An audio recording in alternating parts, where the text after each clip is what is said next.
Everybody cross your arms like this. No, I've been looking forward to hearing Maurice speak for some time now. I guess I've just missed him a couple times, and he was going to actually do a little thing in Laughlin, and that didn't turn out. So, as I said, I'm looking forward to hearing him speak. He's written several books, one of which is right here. And for you new folks, there are free copies right over here if you care to get one. If I could present that, is that okay, Maurice? Okay. This is one of them. He's written another one. He's got a third one coming out. And he's going to be talking basically on this kind of a summarization of the interaction between extraterrestrials on this planet, the government, and the activities that surround the combination of us, the government, and the extraterrestrials. So, without any further ado, I'd like to present Maurice Osborne for your enjoyment, and welcome, Maurice.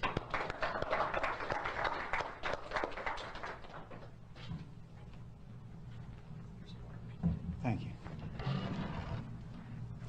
Good evening. I'm Maurice Osborne. I guess you knew that. I'm going to be providing you with a presentation of a summary of secret events that have happened in this country involving extraterrestrial visitation.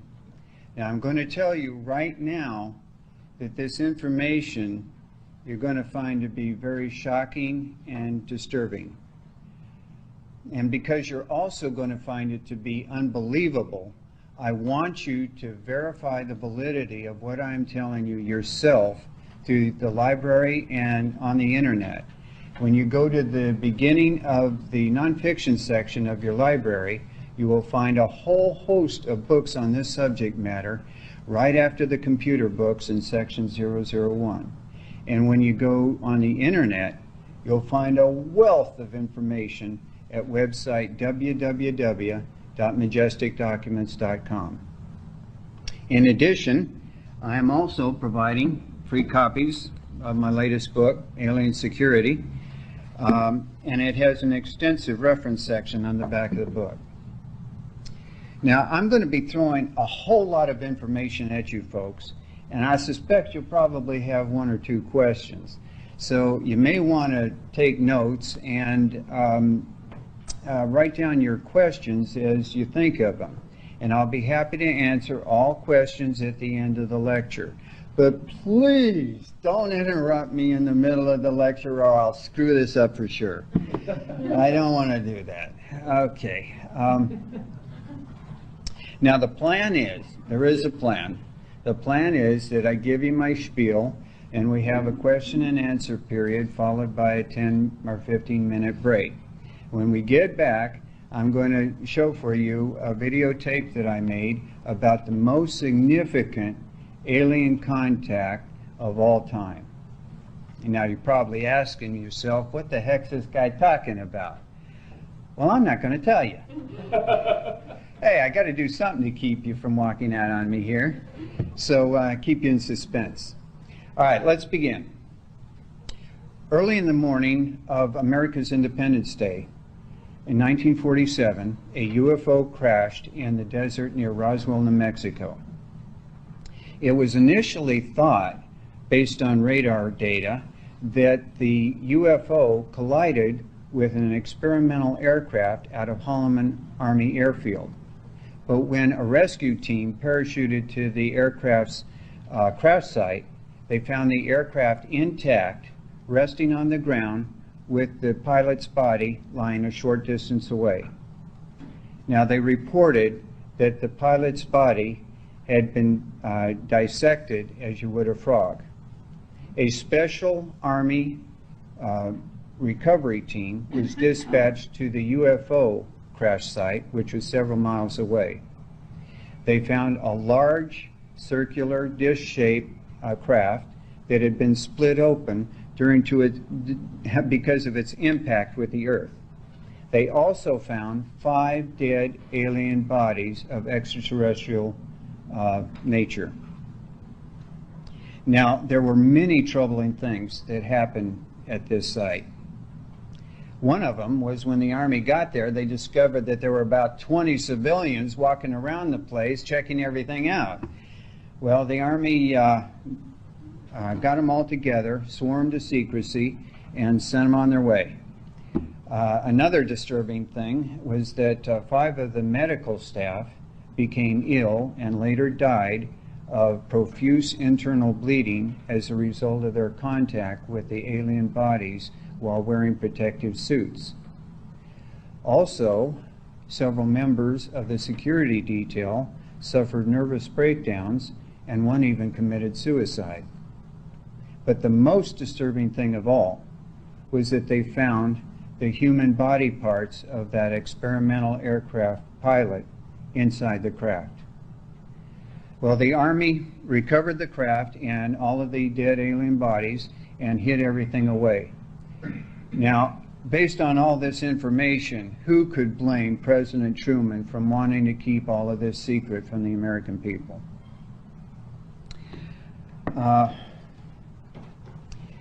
At Roswell Army Airfield, which is near there, they stored a great deal of the debris from this crash site. And the base commander was very concerned that the civilians that were at the crash site might talk to some of the reporters in the area, and that he would have to answer the questions from the reporters himself about what these civilians were saying.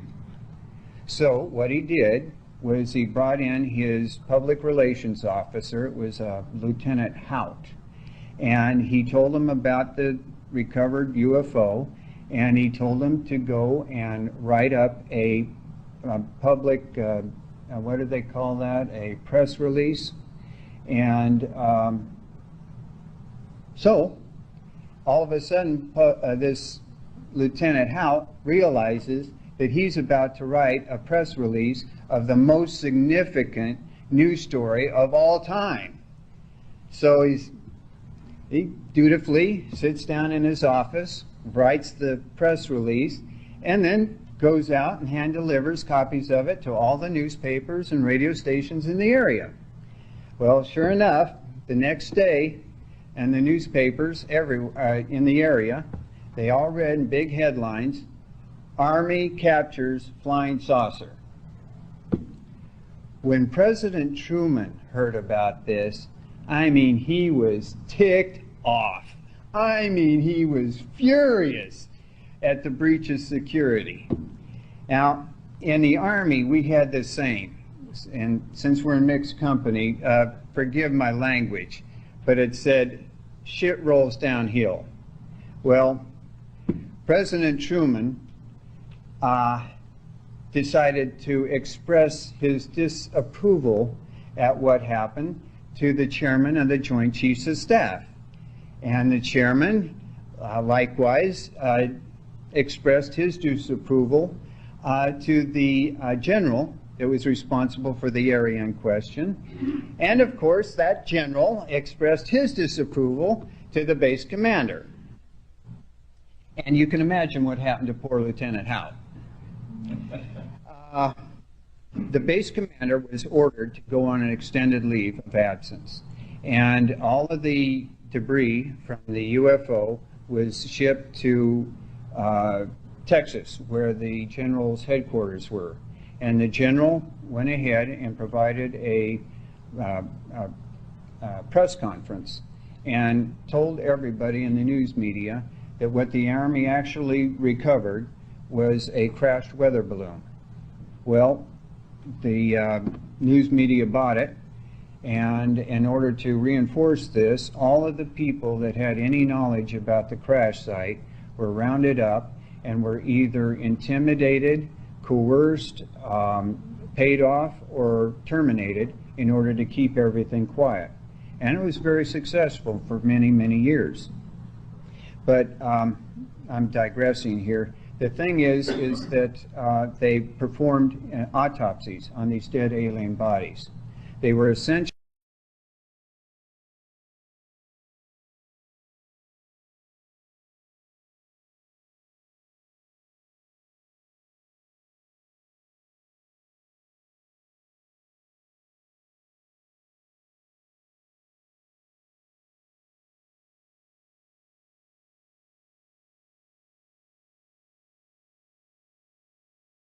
actually human with many distinct differences.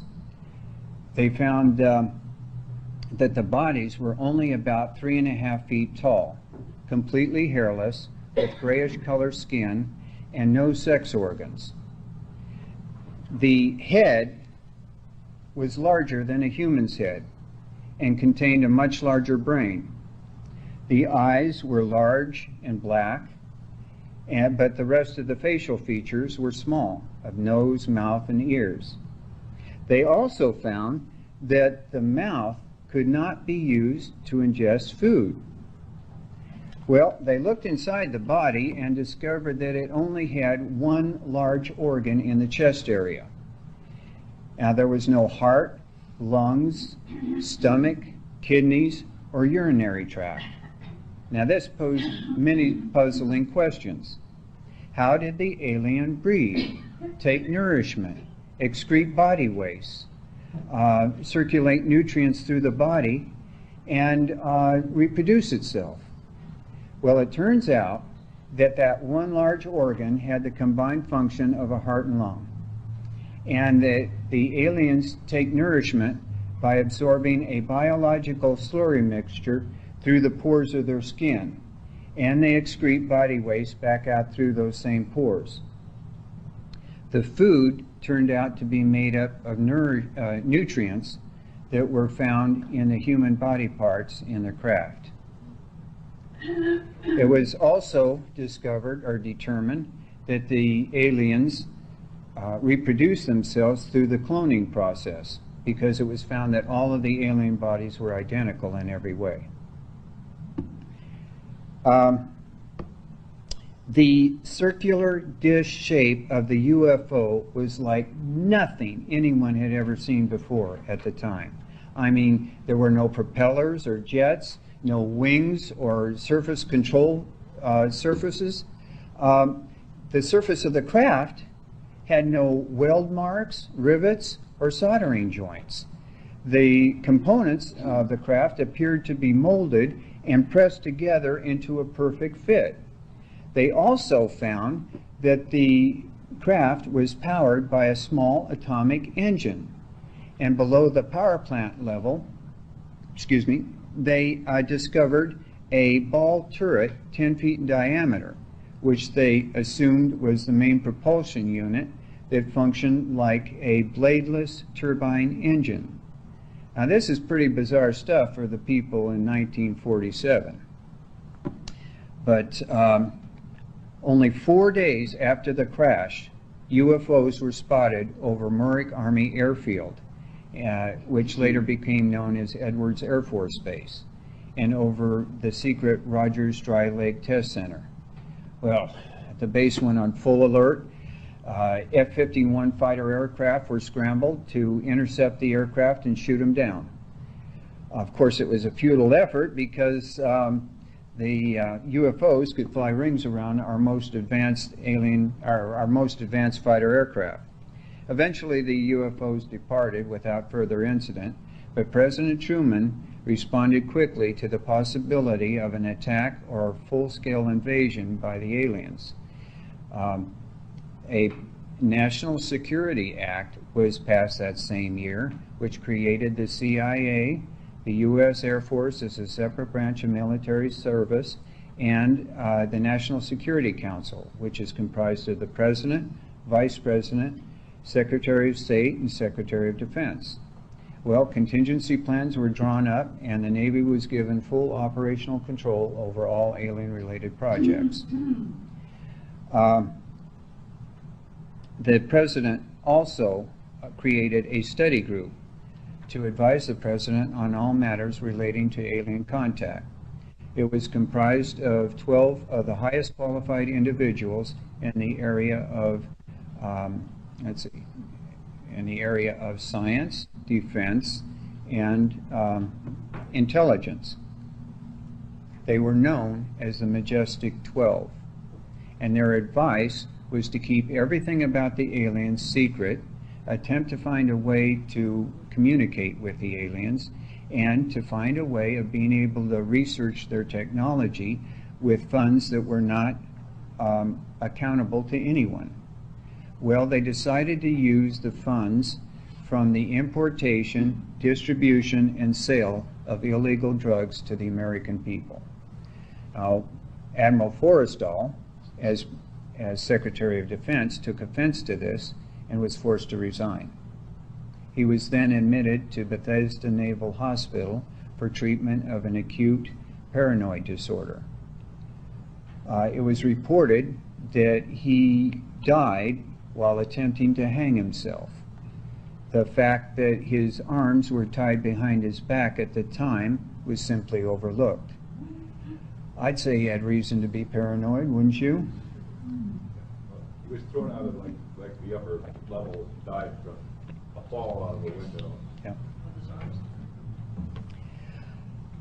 Well, with the help of gangster Lucky Luciano, drugs started flowing into this country, and thousands of American lives were ruined as a result of their addiction to the illegal drugs. I'm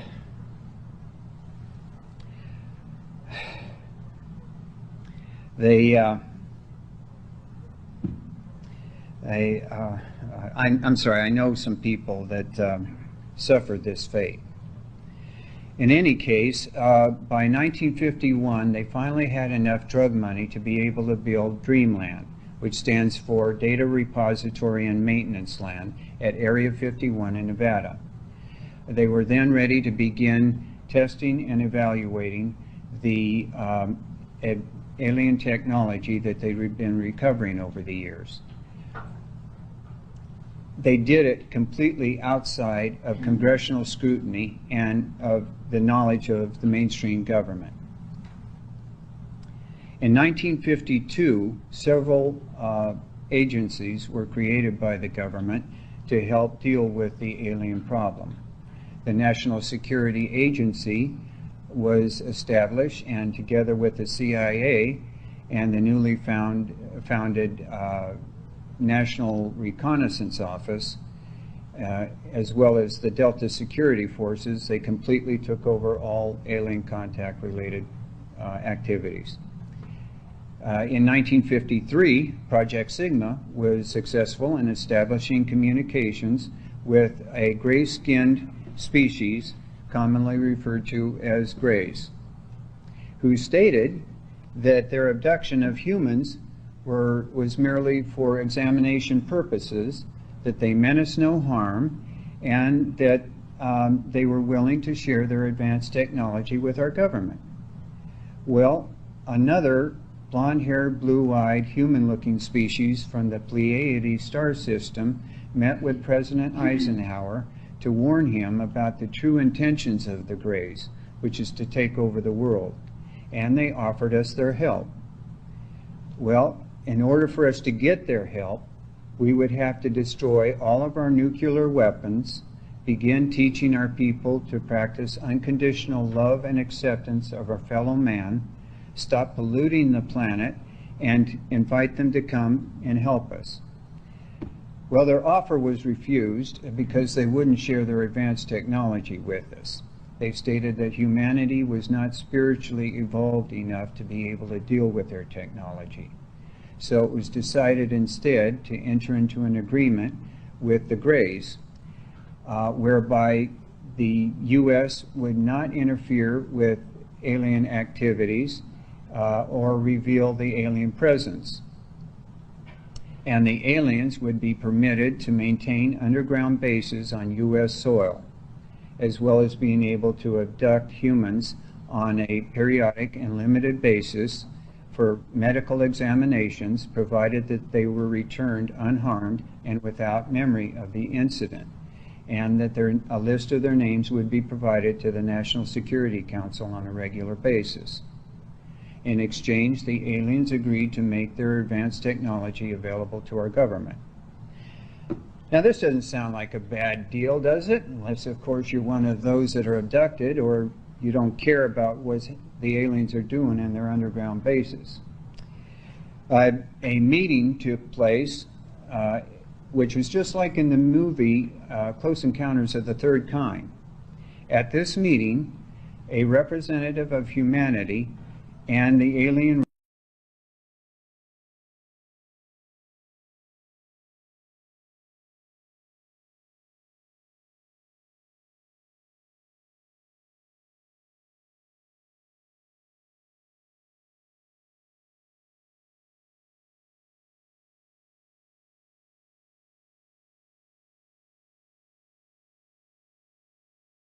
race were exchanged at Holloman Air Force Base in April of 1954.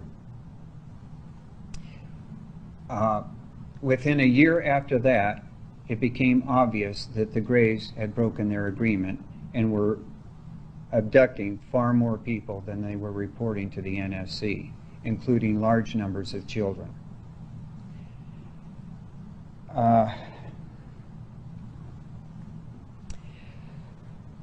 Sorry. The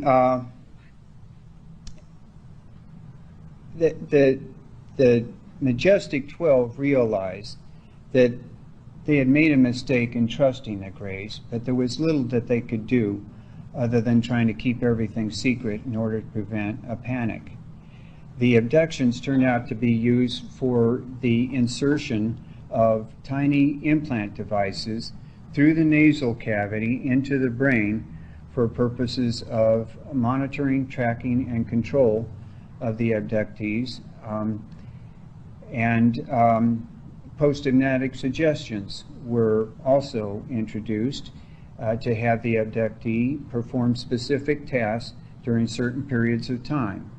Some of the abductees were killed in order to provide a living source of biological materials. Others were simply killed if they posed a threat to alien activities.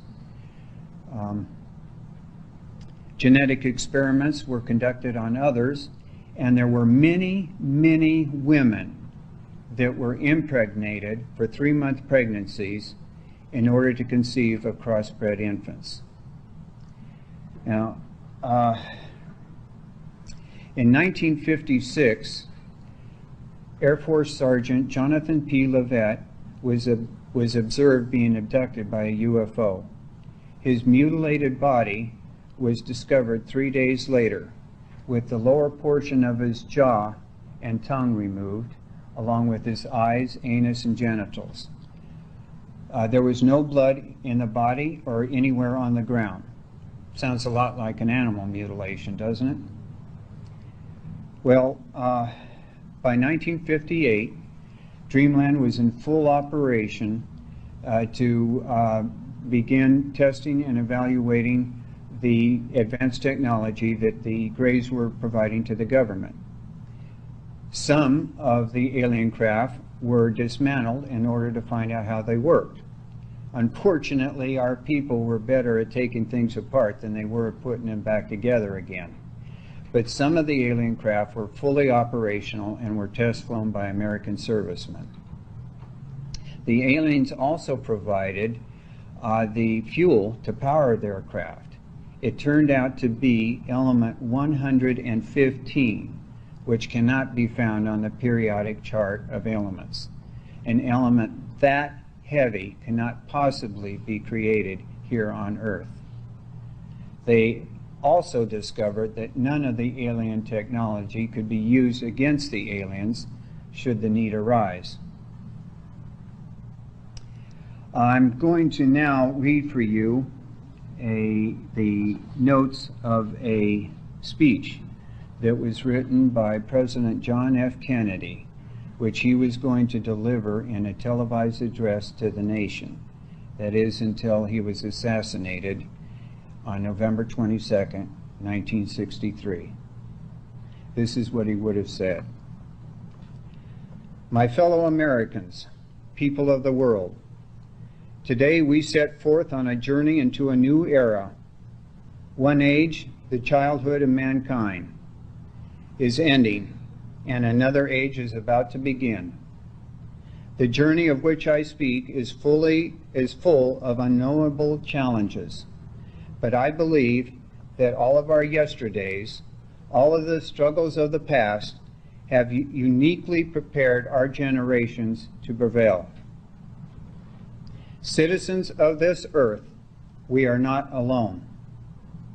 God, in his infinite wisdom, has seen fit to populate his universe with other beings, intelligent creatures such as ourselves. How can I state this with such authority? In the year 1947, our military forces recovered from the dry New Mexico desert the remains of an aircraft of unknown origin. Science soon determined that this vehicle came from the far reaches of space. Since that time, our government has made contact with the creators of this spacecraft. Although this news may sound fantastic and indeed terrifying, I ask you not to greet it with undue fear or pessimism. I assure you, as your president, that these beings mean us no harm. Rather, they promise to help our nation overcome the common enemies of all mankind: tyranny, poverty, disease, and war. We have determined that they are not foes, but friends. Together with them, we can create a better world. I cannot tell you that there will not be any stumbling or missteps along the road ahead. But I believe that we have found the true destiny of the people of this great land, to lead the world into a glorious future.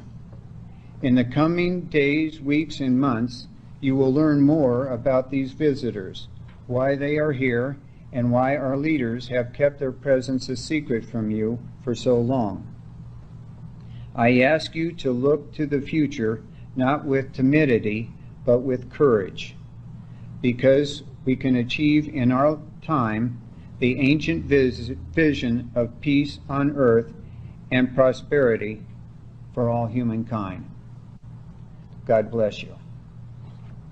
This speech was handwritten by the President on index cards that have only recently been discovered.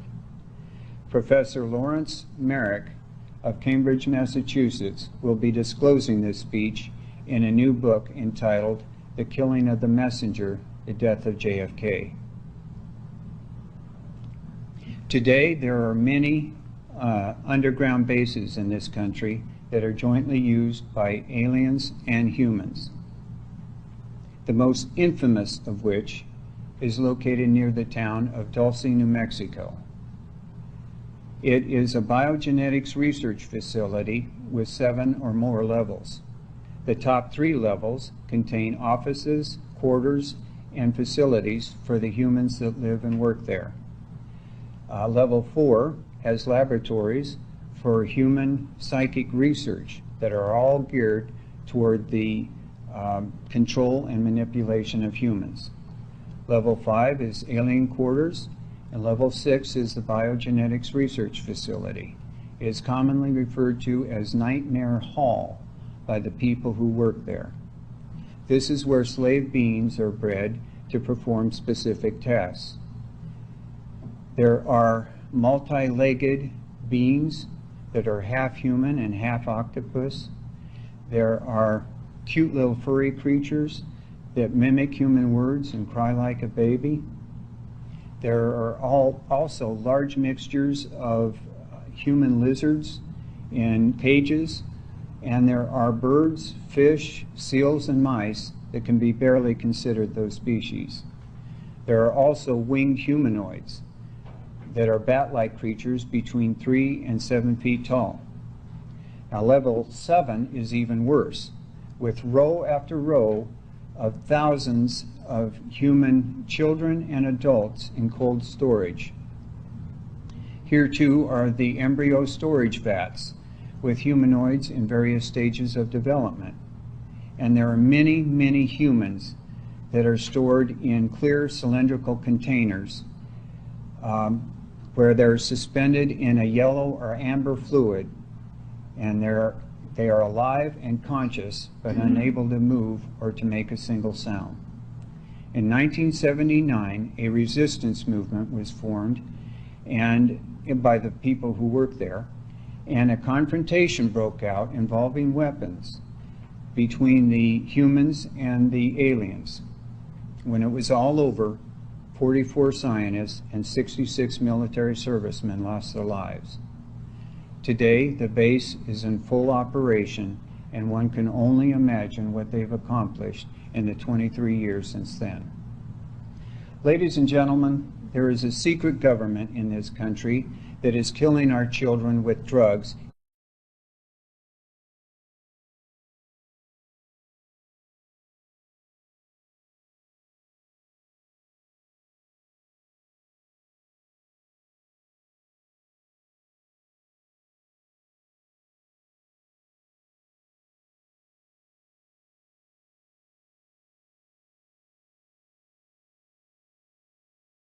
in order to finance these black projects. This is illegal under the Constitution and in every state of the Union. They are allowing innocent human beings to be abducted and used under an agreement with an alien nation from another planet for their goal to rule the world. At any moment, an alien craft can come down over your home and take you or any member of your family or your loved ones away, never to be seen again. And let me tell you, if that happens, you and they will experience unspeakable horrors before your eventual deaths.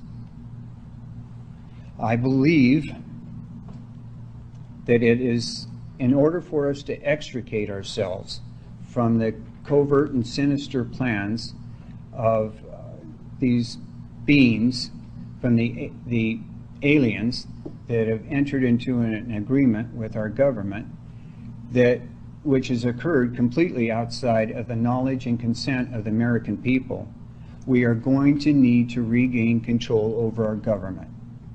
Now, I'm a patriot, and I love this country and its form of government very much. I am not advocating overthrowing the government, but what I do advocate is the removal from office of all of those people that conspire with the Greys to erode our freedoms and abolish the Constitution in favor of a one-world government and a new world order. And who are these people that I speak of? Well, in 1776, a Jesuit priest by the name of Adam Weishaupt founded a secret society known as the Illuminati.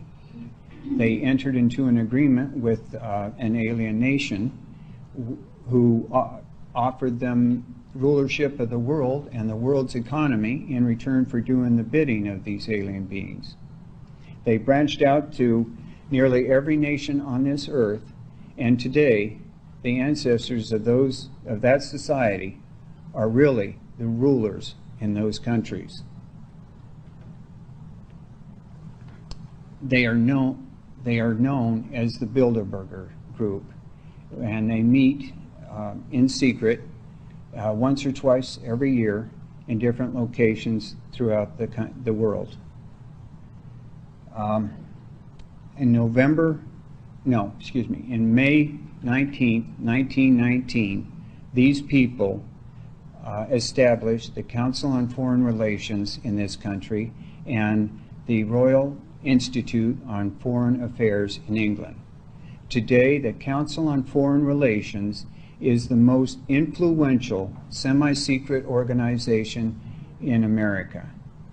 Its membership is comprised of the wealthiest individuals in our country, along with over 3,800 of the most elite names in the areas of government, labor, business, finance, and communications.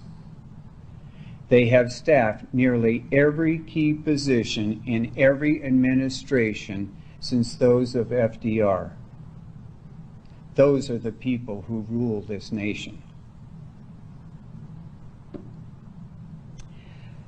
There has never been a time when the executive branch of this government has ever established an executive decision that has ever gone against recommendations from the Council on Foreign Relations.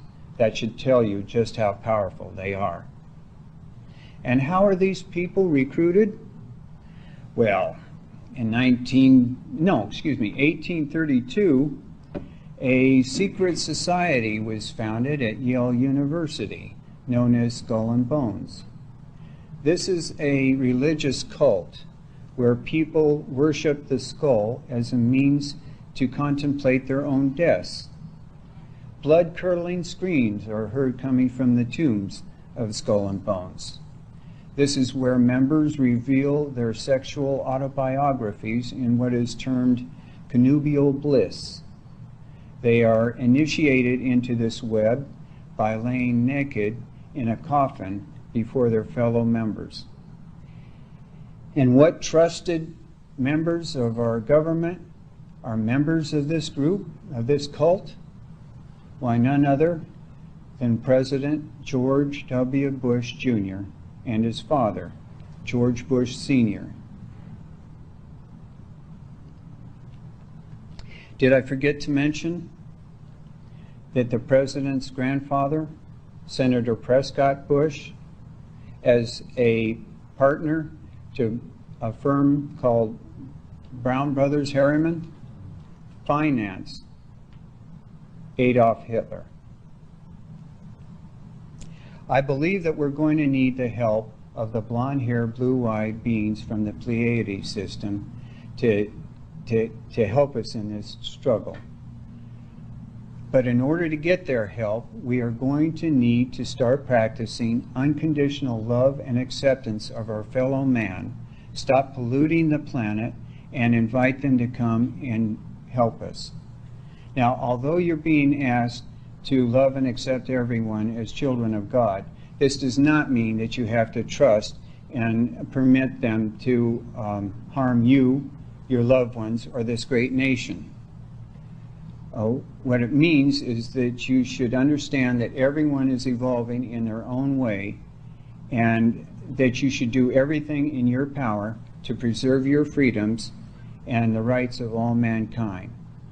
I believe that if enough people can join together in this great cause, that we can overcome the sinister plans of evil entities and finally find peace on earth in our lifetimes. Thank you for having me speak at your meeting.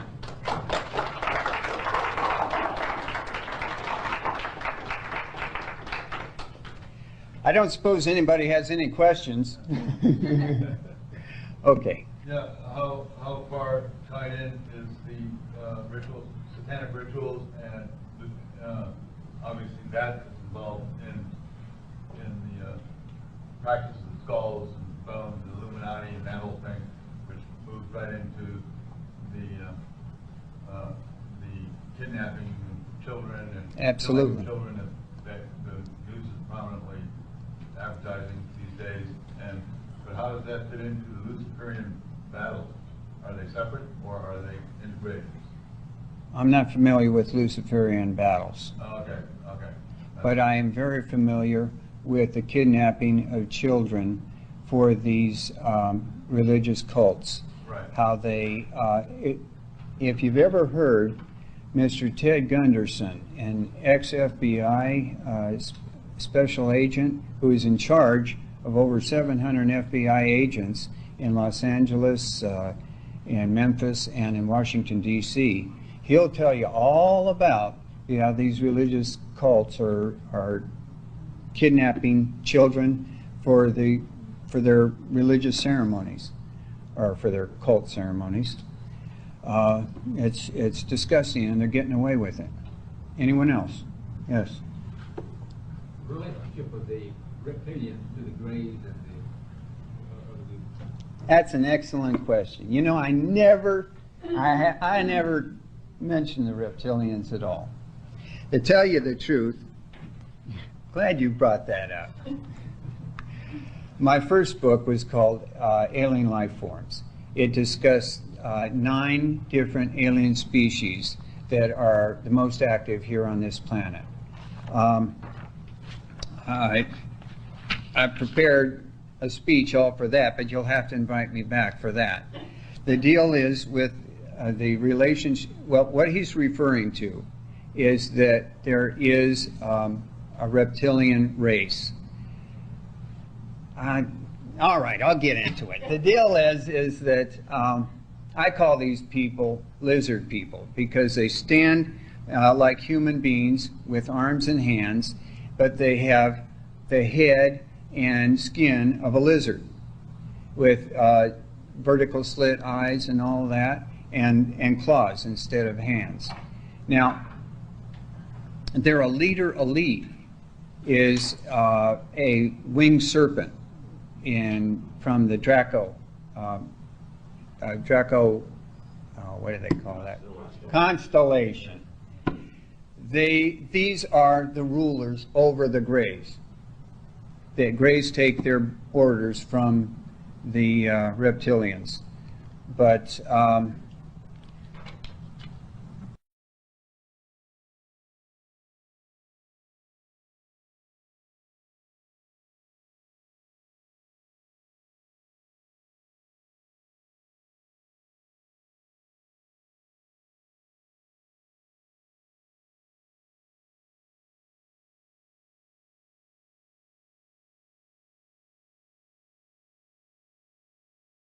I won't get into what they're doing. You have to ask me to come back to get more information on that. Anybody else? Plenty of time. Plenty of time? Mm-hmm. Well, I'm going to show you a video a little later, but after a break. All right. Gee, I tell you. Things I got to do here. All right, the deal is that these reptilians are evolved tyrants. They don't need us. We're not highly evolved people for them. We can't build great U.F.Os that are, they're spaceships that they could feel proud in riding. We don't have the technology that can really be useful to them. The only reason these reptilians need us is so that they can dominate us, control us. And it's disgusting because the problem is, if they were truly evolved beings, they'd realize that they were being slaves to their own need to have slaves, instead of evolving on their own, instead of letting people do their own thing. But they're great warriors, and they've certainly evolved to be able to conduct great battles throughout the universe.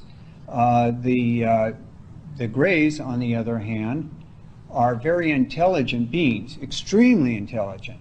And as a matter of fact, when we've had live Greys in our possession, they had the uncanny ability to walk through walls. And the way that they do that is they just have to look at a wall and dematerialize its atoms to walk through it, and then they rematerialize it again, the wall, after they've passed. And that's how powerful they are. They're extremely intelligent beings. And that's the only way that they have an edge over us, is through their intellect and technology. Otherwise, they're not warriors. They couldn't fight the reptilians. And so the reptilians have control over them. So they're doing the bidding of the reptilians. Anything else? Yes? Where are some of the other underground bases? Oh, boy. Has anyone heard about Denver Airport? Is that disgusting? They've got artwork there that show people in slavery and bondage and being controlled. It's just disgusting. What you may not know is that there's a very large underground base there, and it's primarily used for the all right, damn, I'll tell you. It's primarily used to confine people who go against their plans. It's just disgusting what they're doing there. That's one. There are several in many parts of the nation. Edwards Air Force Base, they're all over. And there are, this is interesting, they've got these two shuttles underground that are incredibly fast and efficient. I wish we had them today. within a half an hour, you can go from Washington, D.C. to Dulce, New Mexico. I mean, it's incredible how efficient these things are. Of course, they're using alien technology for this, but I wish we had general access to those technologies. Yes? Is this the same group that the Nazi Germany had contact with prior or during the war? Yeah, many people may not know that Nazi Germany had a UFO in its possession. And if they had had the opportunity to exploit that technology, we'd all be speaking German today. And how does this all hook in with the Antarctica, based on the Antarctica, or does it? That's where, as I understand it, that's where the Nazis have gone. That's where they escaped. That's why the Russians and the U.S. have open bases there. Yeah. Well, there's a lot of there's a lot of reports of there being in Brazil and Yes. Argentina, South America also. Is that correct? That's correct. I didn't mean to imply that Antarctica was the only place that they were at, but they did go to Brazil as well. Any others? Yes, ma'am. Are the Pleiadians pretty much neutral towards us, or would they come down here and assist us if our government would give them permission? Excellent question. The thing is that the Pleiadians would never come down and force us to obey their rules and doctrines. We have to invite them to come and help us. They have been working with people like Billy Meyer in Switzerland and others around the globe to help enhance our spiritual awakening, our evolving to be able to come up to their level. They're a highly evolved race of beings that they've endured quite a few battles of their own over the years, but they, unlike the Greys, realized that in any battle that they had, they would not use anything that would cause long-term destruction of their species, like atomic weapons or chemical biological weapons. The Greys, on the other hand, used to be looking just like us, like the Pleiadians, like other species in the universe that look like us. The only problem is that they had a civil war for hundreds of years using atomic weapons, and you see, this is what they turned into. And of course, if we were to have an atomic war with a nuclear winter, you can expect after several generations we'd look the same way. Their black eyes filter out the powerful rays that they've had to endure. Yes? Do you suppose Billy Meyer would serve as a spokesman for humanity to invite him? I'm sorry, what? Do you suppose Billy Meyer might serve as the spokesman for humanity to invite him?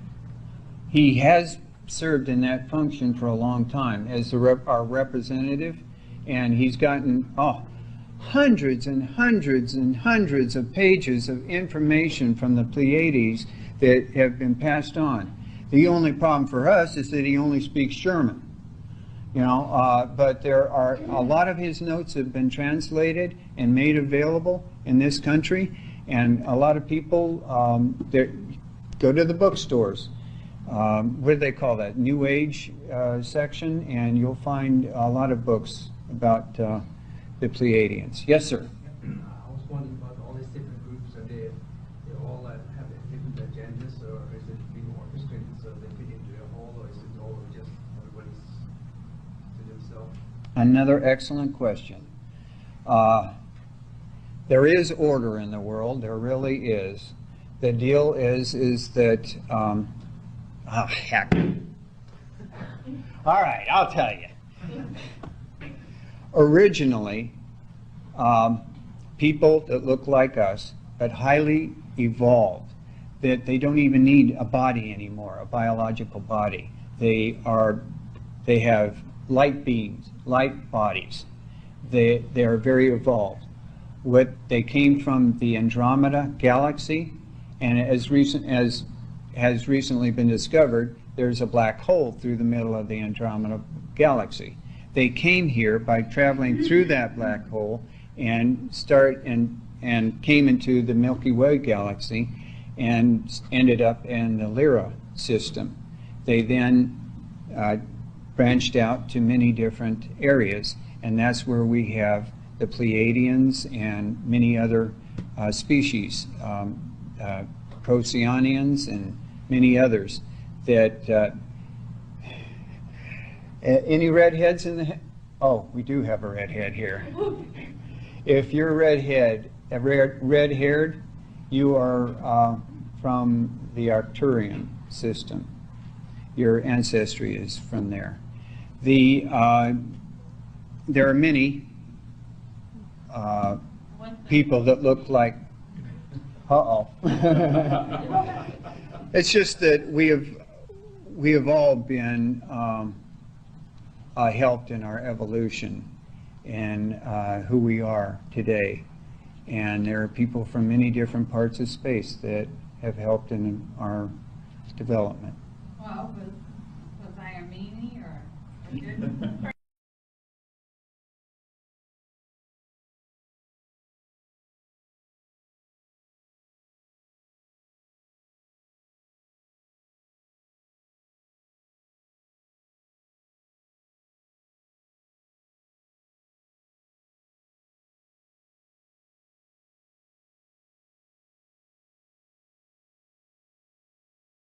Understood, or what's the deal?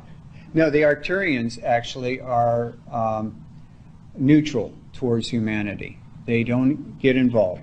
They're not fighters. They're not warriors. They think the best of us and want the best for us, but they're not going to get involved. They'll help us whenever they can to develop, but they're not going to get involved. I'm digressing here for a minute. Let me continue. The deal is that, because this man was talking about the order, or what's the relationship of all these alien beings. And as I said before, we have these reptilians who are warriors, and it wouldn't take them no time at all to come here and conquer us. Nor would it take the Greys long to conquer us if they just came right out with their ships and did it. But the Andromedians, the people from the Andromeda galaxy, are watching over it. They are more powerful than anyone else in the universe, and they will protect us and all of the universe from people, from other beings exploiting us. The only reason the Greys have the control that they have with us now is because of the agreement that our stupid government officials made with the Greys, and it's respected by other races. Anyone else? Did I answer your question, sir? Well, sort of, to follow on, how does this tie into angelic hierarchy? Is angelic hierarchy? Yes, sir. So how does it tie in with aliens? Well, the term angelic refers to beings that have never been human. They are so highly evolved, they've never had to be de-evolved into living on our planet. Because once you live, there's a lot of bad people here and a lot of bad experiences. But when you're an angel, you don't have to experience all those things, or they haven't had to experience all the misery we've experienced as human beings. But in my opinion, the most highly evolved beings are the Andromedans.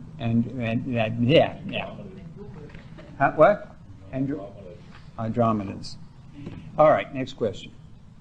How much time elapsed between Kennedy writing that U.F.O. memo of his speech and his assassination? The index cards that I spoke of were in Governor Connolly's pocket at the time of the assassination. They became blood-soaked as a result of the The wounded, yeah, he was wounded as well. So what happened was that the governor, and when he regained consciousness, told one of his aides to put those cards into a safe deposit box and not reveal those cards or their content to anyone until his death. When he died, the aide made them available to Professor Murray.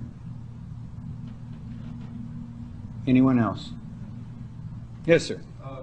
Which alien group was involved in human genetic engineering that's reflected in the Old Testament, as well as the other question is, I've heard, I don't know, but that this man or entity came down that later became, his name was Jesus, and raised Christ and became Christ in order to show man their potential. And is there any connection with that story and Pleiadians or other aliens coming down, incarnating for that purpose? 2 questions. Boy, you're picking on me, aren't you? The deal is we all have to think about where we go when we're dead. Where do we? I'm not one to believe that we just cease to exist. The truth is that we do continue to exist and reincarnate and come back here many times. But there are others who don't come back to humanity. They are able to come and reincarnate in other planets, other systems, if they've evolved enough to be able to do that. And I'm not saying that Jesus came from another planet or whatever. He was just obviously highly evolved, and he came here to help us, to help humanity. Anyone else? Genetics. Oh, the genetics. You hate me, don't you? All right. The deal is that the Pleiadians have had a lot to do with our development. Obviously, we look the way we do because of the breeding that has happened based upon others that look like us. They've helped us evolve from the ape to look like them. And the Pleiadians look very much like us. They just have a wider color content to their skin from their higher evolution. But the Pleiadians are one of them. I don't know all of them, but one group that yes. been involved. Recently, I've heard on the Art Bell show someone say that there's like a committee of worlds that a collective work on how they're going to evolve us. I don't know about that, but I don't doubt it one bit. Yes, ma'am. Have you ever heard of the connection between Kennedy and wanting to remove power from the Federal Reserve? He was going to do that, and that's why he was off. Were you aware that he actually forced the Federal Reserve or the Treasury Department to print money against the Federal Reserve? Oh, I mean, do you think he ticked somebody off? Oh, I mean, to tell you, they were a bit upset at him, not to mention many other things, but it's my contention that the real reason he was assassinated, among others, was the fact that he was going to let the world know about the aliens. And that was against the agreement that we had with the Greys. Anyone else? Yes, sir. You're picking on me too tonight. Geez. Possibility that the story in Genesis with Grandma Eve and the serpent was really a reptilian. You know, the one thing that turned me against the Bible is because I didn't believe the story of a talking serpent. I mean, what? And now I come to find out that there are winged serpents that are the leader elite of the reptilian species. And I'm saying, yeah, I don't doubt one bit that these beings from the Draco system had an effect on, you see, the deal is that the Pleiadians had helped us to evolve, but at one point we were not really conscious beings having our own unique consciousness. We were just slave laborers, as you might say, for their minds. But the thing is that when the serpent offered consciousness to us, humans, all of a sudden, the Pleiadians, who did not believe in slavery, they could not control conscious human beings, had to turn us away. They couldn't help us at that time. That is to say, they couldn't take care of us and treat us as slaves anymore, because that's against their rules. So that's the story of turning us out. Did you have a question? Yeah, well, just an observation. I was interested in, last week, I think you were here, that it was about asking questions and so on, and there's hardly a day that goes by that I don't say, who are those guys and why are they doing that? And in other words, why are these people trying to oppress us? Just leave me alone. I don't need you. I don't need your interference and so on. And I thought that you addressed that very well in that Draco part. I mean, it makes a nice picture, at least in my mind. I'm glad. Anyone else? Okay, let's take it. Oh no, not again.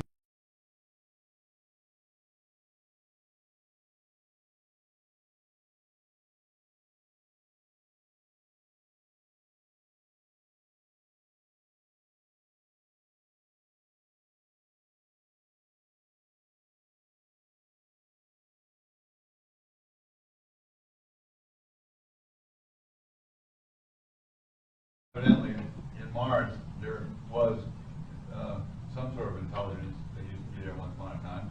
Maybe still is. I'll be presenting information on that with the videotape with regards to Mars. Yeah. But with regards to the 12th planet, did anyone hear the Art Bell show where that lady had the Zeta talk? Yeah. Oh, yeah, right. Was that amazing or what? And her talk about the 12th planet, that I don't doubt one bit any word she said. Okay, folks, let's take a 10-minute break. That I put together. I must say I'm no professional videographer. I mean, this is amateurish. So don't be judging this on the quality as much as on the content. It's more important that you appreciate what's being said than how it's being presented. Believe me, I'm not the world's greatest.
This is a crop circle formation that was discovered on August 14th of 2001 in a wheat field at Chilbolton near Warewell, Hampshire in England. It is about 100 feet wide and 120 feet long. It is composed of about 200 circles of varying sizes. It appears to be the image of a face. When this pictogram is blurred so that the features are blended together, a clear image of a face appears. Not only does this glyph represent a major advancement in complexity and sophistication than any crop circle formation discovered before, but the very location of this pictogram is also very interesting. There is an ancient global grid connection that mathematically links the location of this face to the Cydonia region on Mars and to the facial formation that has been discovered there. This documentary has been produced to present information regarding contact with an advanced alien species that has taken place recently with humanity on planet Earth. First, there will be a presentation on the history of crop circle formations. The formations that involve advanced mathematics will also be presented. Then there will be an analysis of crop circles describing their construction, the affected plants, and characteristics. Next, there will be a message that was sent out into space. This is followed with a description of a response message that was recently discovered in a crop circle formation. And finally, an analysis of what this means to mankind is provided. This is the composition of a message that was transmitted into space in November of 1974. Dr. Carl Sagan and Sir Francis Drake created this message as part of a project for the search for extraterrestrial intelligence. It was intended to describe what mankind is like, where we live, our population, and the technology used to send the message. It was transmitted with 2 trillion watts of radiated energy from the Arecibo radio telescope in Puerto Rico. The message was sent in a very narrow beam towards a galactic cluster known as M13, which is 65 million light years away. Coincidentally, during the growing season of the very next year, in 1975, is when the first simple crop circles began to appear. Since then, there have been more than 2,000 increasingly complex pictograms appearing in several countries all over the world. However, most of these formations have been found in Wiltshire County of southern England. The circles have been found in fields of wheat, barley, corn, oats, and even rice paddies in Japan. This phenomenon began with simple circles. Then there were 3 circles sharing a common axis. But in 1989, a cross pattern was discovered with 5 small circles around a large circle.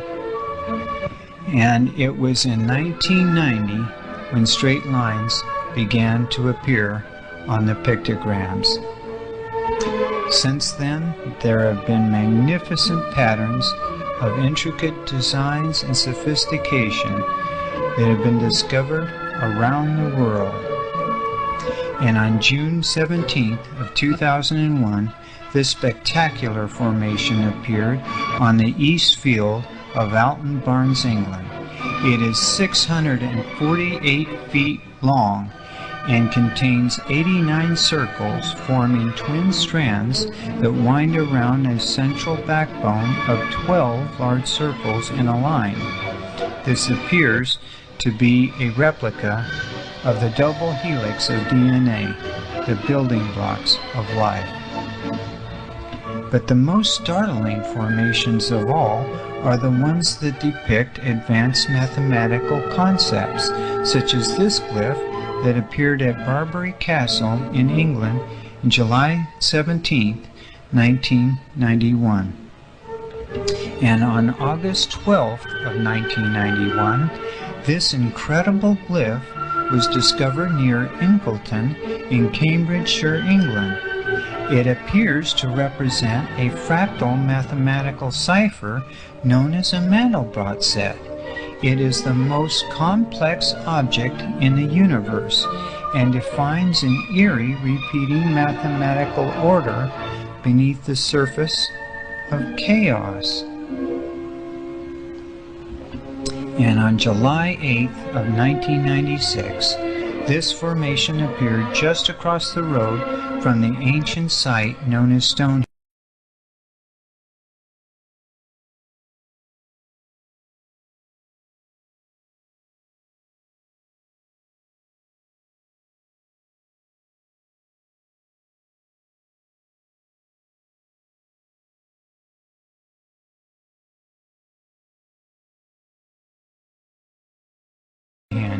In England. It consists of 149 circles that cover an entire square acre of a wheat field. This design matches a mathematically produced image known as a Julia set that was invented by Gaston Julia from a study of fractals.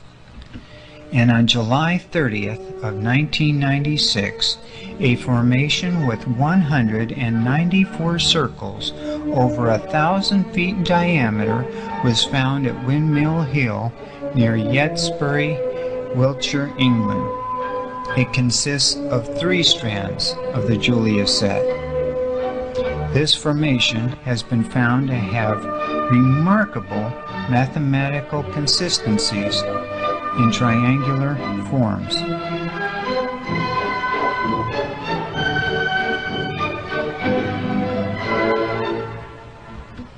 Then, on August of 2001, this formation with 6 strands of the Julia set was found at Milk Hill near Alton Barnes, Wiltshire, England. And finally, on August 2000, this incredible glyph was discovered at the same field where the face would appear 1 year later, across from the radio telescope at Bolton in central England.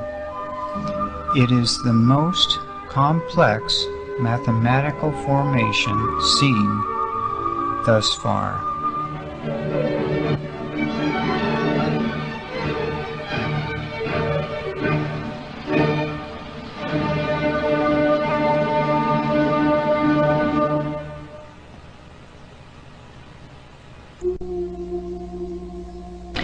In order to appreciate the importance that crop circle formations represent, it is necessary to understand how they are constructed, how the plants are affected, and the facts relating to how crop circles were created and not hoaxed. These formations exist in farmed crop fields that produce large areas of even shades and colors when viewed from above. Contrast to these even shades are produced when sections of the crops are lying on the ground instead of being vertical. A close examination of the leveled crops reveals that the plants are interwoven with each other, as if they grew naturally that way, and not just bent over and mashed down together. Michigan biophysicist Dr. W.C. Levengood has examined plants from inside and outside of crop formations in the United States, Canada, England, and Australia. He has found a consistent combination of changes in affected plants, which include enlargement of plant cell pits, reoriented, swollen, and exploded growth nodes, evidence of rapid heating, changes in seeds growth, and an increase in metabolic cell respiration at an average of 21%. These are samples of unaffected stems taken from plants that were outside of a crop circle formation. They are relatively straight. These are samples of plants taken from inside of a crop circle. Dr. Levengood has found that the top growth nodes were bent at an average of 39% from the vertical. He believes that this was caused by rapid heating and expansion, followed by a collapse of the thin cell tissue, which then produced the angled reorientation. These are samples of lower stem growth nodes of affected plants. The arrows are pointing at expulsion cavities. These lower nodes have tissue that are tougher and more mature, which can sustain more pressure and do not collapse as easily as the upper nodes when exposed to rapid heating. Instead, Dr. Levengood concludes that the cell water heats up and bursts out of the lower nodes, creating the expulsion cavities. Affected plants do not wither and die. They continue to grow and are harvested. Although subjected to rapid heating, the plants were not dehydrated. Their seeds germinate faster and have a 45% increased growth rate, as demonstrated here with plants from inside at the edge and outside of a crop circle. There are many mysteries concerning how the crop circles are created, which usually occurs at night and in damp weather. There are corroborating testimony from credible witnesses that report strange lights and sounds in the skies above where formations have been formed. The vast size of these formations, some of which that cover an entire square acre or more, would require many people working for several hours to try to reproduce them. And researchers have been unable to find any tracks or any signs of human presence in the area of crop circle formations. Many of the formations were found to be on uneven ground, so not only is it impossible to discern what a crop circle pattern is from the ground, but it is not possible to see all of it from ground level.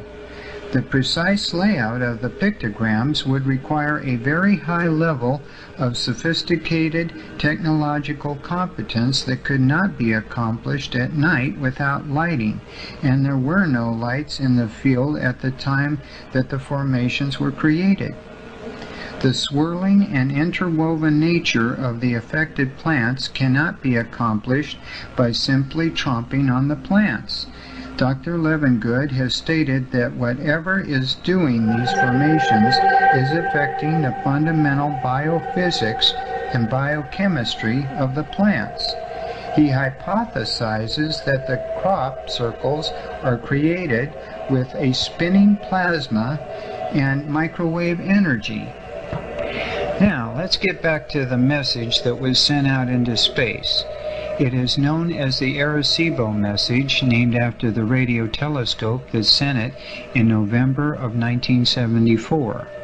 It is a pictogram arranged in a matrix of 23 pixels by 73 pixels. It describes our numbering system, the building blocks and formulas for DNA, a double helix symbol of DNA, a figure of a human being, our solar system, and a diagram of the radio telescope that sent the message. It was a huge telescope similar to this one. Let's take a closer look at the message. Horizontal and vertical grid lines have been added to make it easier to see each dot and space. It begins at the top with a description of our decimal numbering system using dots and spaces.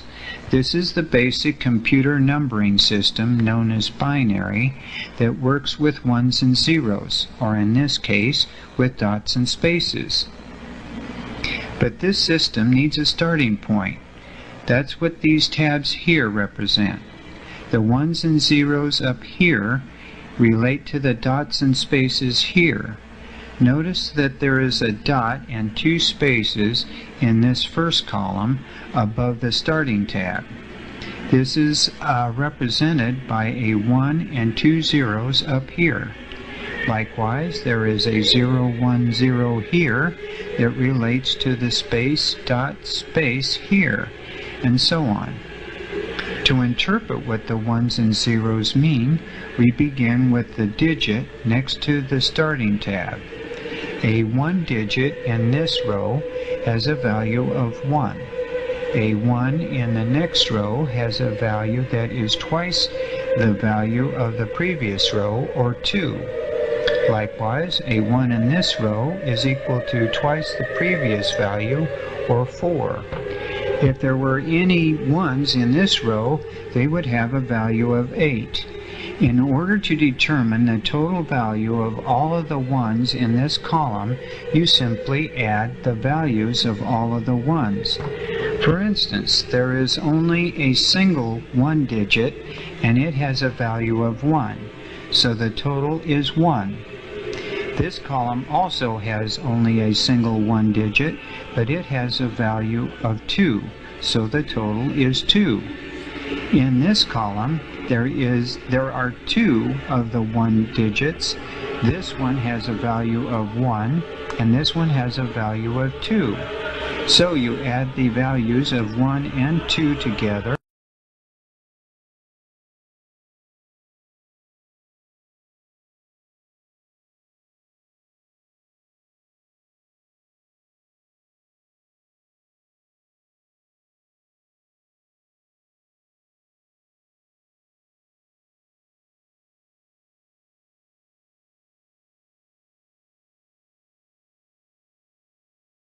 And you get 3.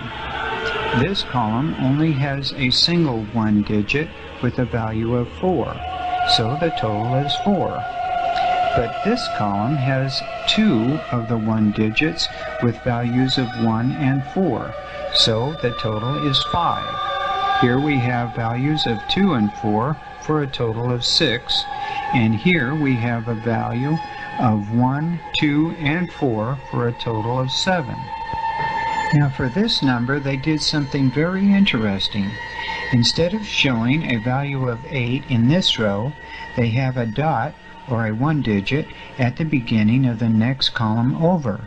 They did that to show how the dots for large numbers do not have to be in a single column, and that additional dots can be continued in subsequent columns. The dot in this column indicates a value of 8. In these 2 columns, we have a value of 8 plus 1 for a total of 9. And in these columns, we have a value of 8 plus 2 for a total of 10. You can now see how the numbers of 1 through 10 can be represented by dots and spaces.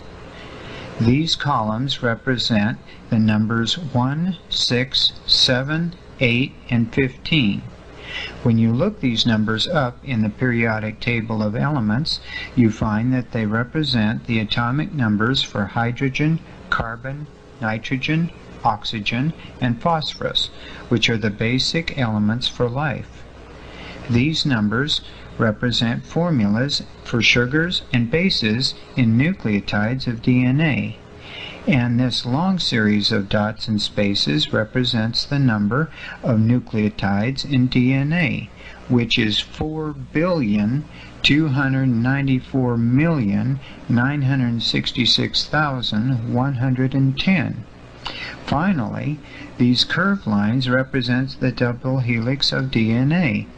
So, the simple dots and spaces of this portion of the message describes the entire composition of man. This is the lower portion of the Arecibo message. A human being is depicted here.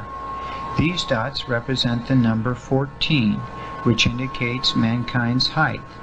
And this very large number of dots and spaces represent the value of 33,811,972,094, which happens to have been the population of Earth in 1974. These dots here represent the planets of our solar system around the Sun, which is depicted by this large square.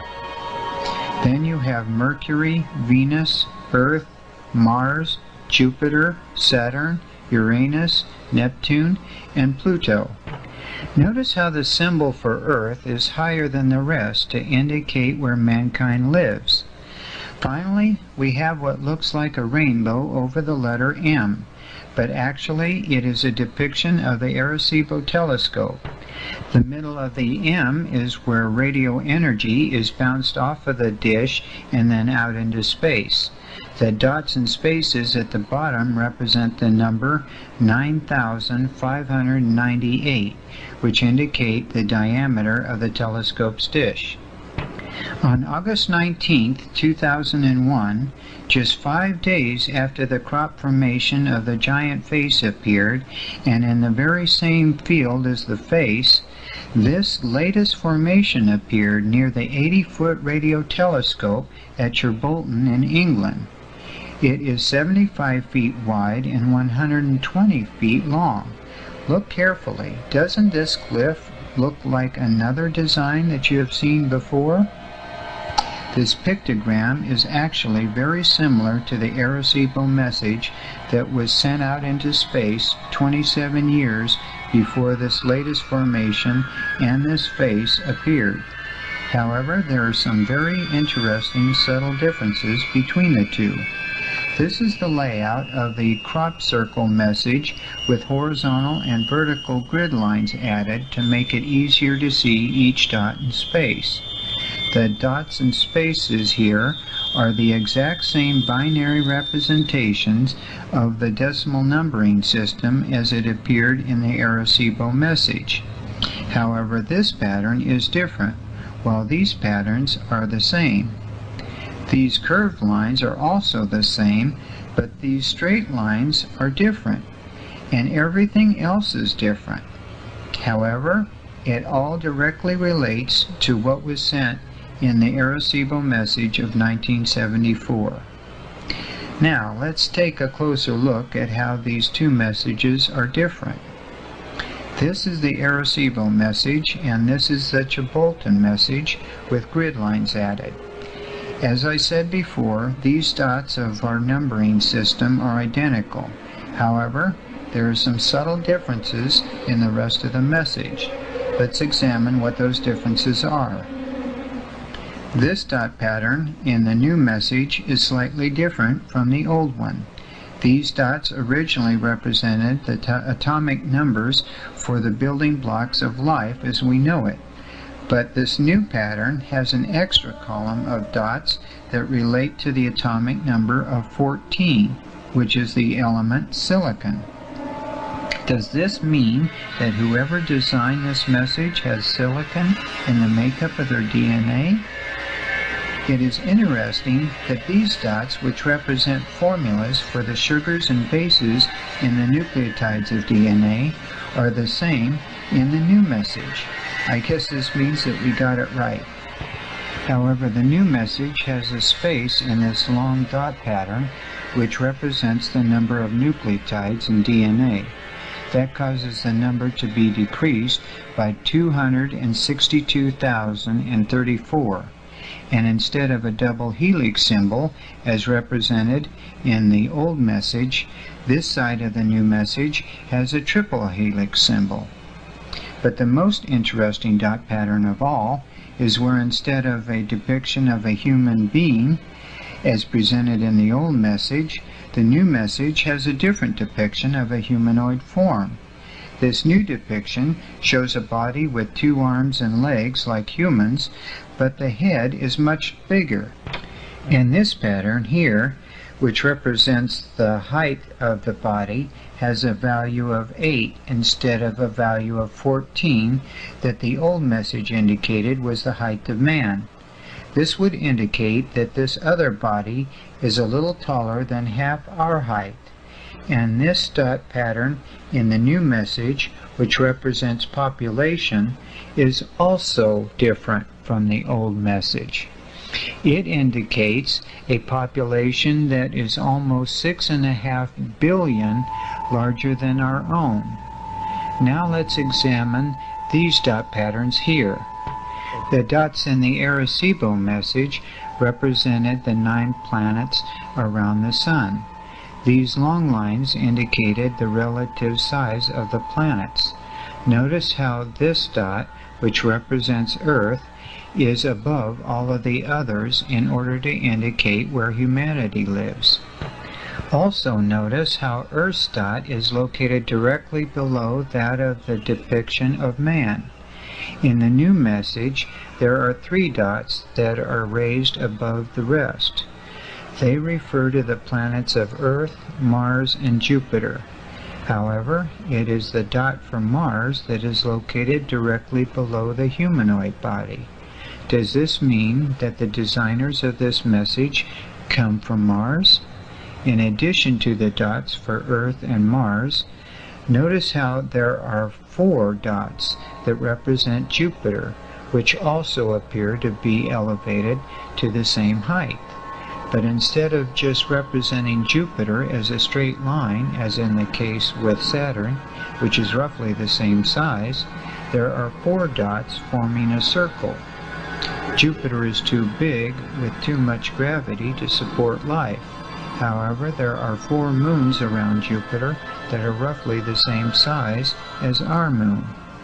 They are known as Io, Europa, Ganymede, and Callisto. Could these 4 dots mean that there is life on those moons as well? Getting back to the layout for the 2 messages, we see that the entire lower portion of the new message is different from the old message. The old message had a depiction of the Arecibo telescope that sent the original message. Doesn't this pattern remind you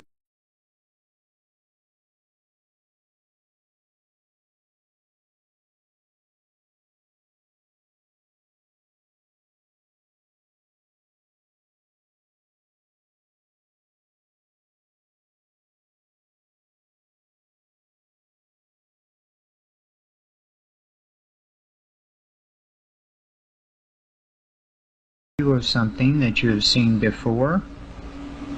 It just so happens that 1 year prior to the discovery of the new message, and in the very same wheat field, this depiction appeared. The old message had a depiction of a radio telescope, and the bottom portion of the new message appears to have a surprising resemblance to that crop formation. It is believed to relate to the field of hyperdimensional physics. Could this represent a form of communication that is faster than light, which could be used to communicate with whoever created the latest crop circle formation? Let's review what can be derived from the Cherbolton message. If the information presented in the message is correct, we now know that we are not alone in the universe. There is intelligent life on Mars and on the moons of Jupiter. We know the general form and size of what they look like, where they come from, the composition of their DNA, and their population. We also know how they communicate, and most importantly, that they want to communicate with us. So let's now review what we do not know. Why do they want to communicate with us? What is their intentions? How will this affect mankind? If we were able to communicate with them, what would we say? What do we do if they want to land their spaceships and make direct physical contact with us? We also have to ask, why is there no reporting of this most important discovery in the news media? But the most important question is, what is the meaning of this huge face which exists in a wheat field in England? Does it depict the face of humanity? Is this the face of an alien species? Whose face is it? And what does it mean for mankind? Is somebody simply trying to get our attention? If so, I believe they have succeeded.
questions?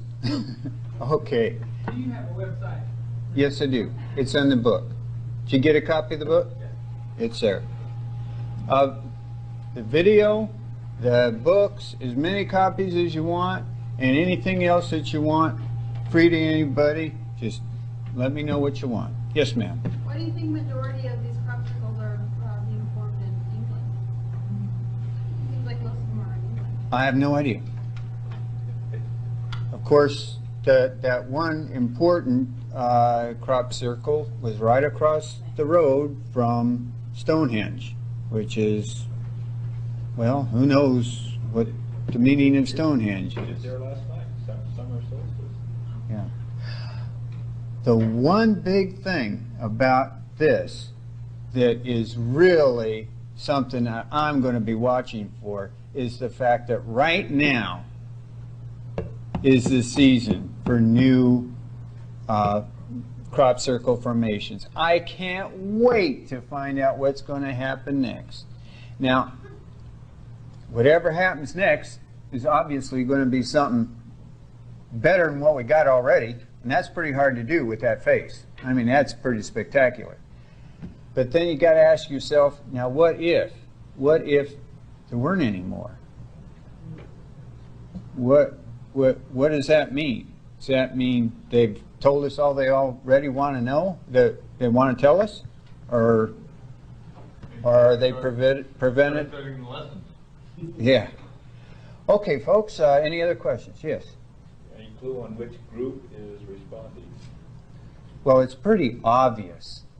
It's pretty obvious. The folks from Mars. I mean, it made it pretty obvious that that humanoid form was from Mars. But took them 24 years or whatever, because Mars isn't that far away at the speed of light. You're asking me? It took them that long to decipher our message. They're not good in binary? What can I say? The thing is, you got to ask yourself, why are they using crop circles as a means of communications? It's pretty obvious they had to wait until we were able to fly to be able to see these things from the air and be able to discern what they mean. And they had to wait till we were ready. If you ask me, that's what it was. They had to wait till we were ready to hear them. Yes? Well, you know, like, maybe it just means fourth planet from their solar system. You know what I mean? I hadn't thought of that. Could have been Zetas. They look like the Zetas to me. And Yeah. and maybe they're just saying we live on a fourth or fifth planet, I forget which one. You're right. It could, that could be it. But the thing that gets me is that there are 9 planets around a sun, just like ours. The configuration was the same. Yeah. Other than those 3. Other than those 3. So it tends to make me think it's our solar system. Yes. If you go back and look at that, you'll see that the symbol for the sun is different for each one of those. Well, they had to make it smaller in order to make a room for the Jupiter's moons. They had to make it smaller because they were running out of dots and spaces. But that's a good point. Anything else? Yes. Anything new about Planet X? All I do is revert as the Zeta talk. They seem to know what's going on with Planet X. And as they say, it looks like we got about a year before it gets here. And I was amazed. Did anyone go on their website of Zeta Talk and check out that new global map that they have of what our globe is going to look like after it's tilted? I mean, that is pretty incredible. I mean, you got to check that out, folks. It's pretty incredible. Anybody else? What website is that? www.zetatalk.com. Yes, sir. It's interesting, Maurice, that Dames gave particular information about shifting things. Yes, he was right on. So there was Gordon Scallion gave one, talking about a possible extremely large earthquake on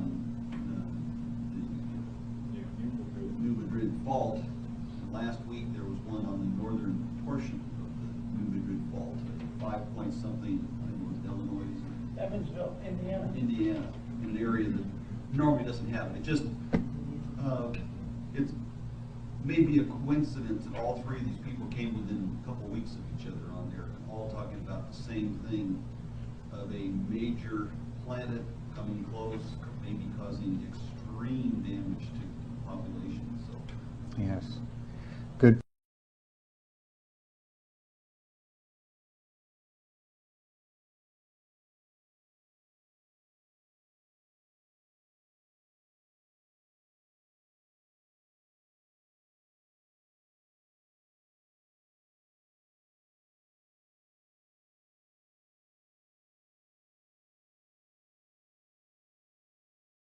Point.